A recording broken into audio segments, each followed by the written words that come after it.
محترم سامعین کرام، مشہور ہے کہ حضرت طارق رحمۃ اللہ علیہ جب ایک اندھیرے کنویں میں گر گئے تو اس کنویں پر سے کچھ حاجیوں کا گزر ہوا، جنہوں نے اس کنویں کو دیکھ کر کہا کہ اس کنویں کا منہ بند کر دینا چاہیے، ایسا نہ ہو کہ کوئی اس میں گر جائے۔ یہ سن کر حضرت طارق رحمۃ اللہ علیہ نے اپنے دل میں سوچا کہ اگر تو سچا ہے تو خاموش رہے۔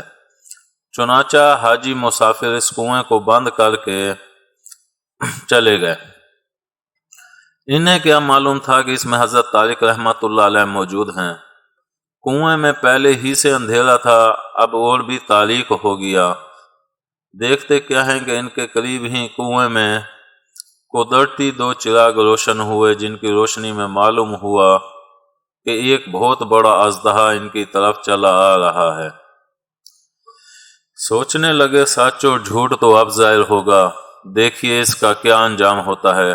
چنانچہ جب وہ اژدہا ان کے قریب آیا تو خیال کیا بس اب یہ مجھے نگل جائے گا، لیکن اللہ کی قدرت، اژدہا سیدھا کنویں کے دہانے کی جانب چڑھتا چلا گیا اور کنویں کے اوپر جو کچھ پاٹا گیا تھا اس سب کو علیحدہ کر کے اپنی دم حضرت طارق رحمۃ اللہ علیہ کی گردن سے پیر تک لپیٹ کر ڈول کی طرح ان کو کنویں سے باہر لے آیا اور اپنی دم ان کی گردن سے نکال کر چلتا بنا۔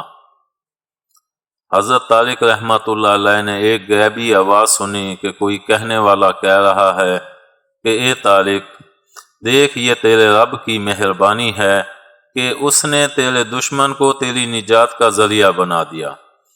چنانچہ اس واقعے کے بعد اللہ تعالیٰ پر سچا بھروسہ کرنے کے سبب سے ان کا نام طارق صادق مشہور ہو گیا۔ امید ہے آپ کو ہماری یہ ویڈیو پسند آئی ہوگی۔ پسند آنے کی صورت میں لائک کریں، کامنٹ کریں، شیئر کرنا مت بھولیں۔ ملتے ہیں اگلی ویڈیو تک، اللہ حافظ۔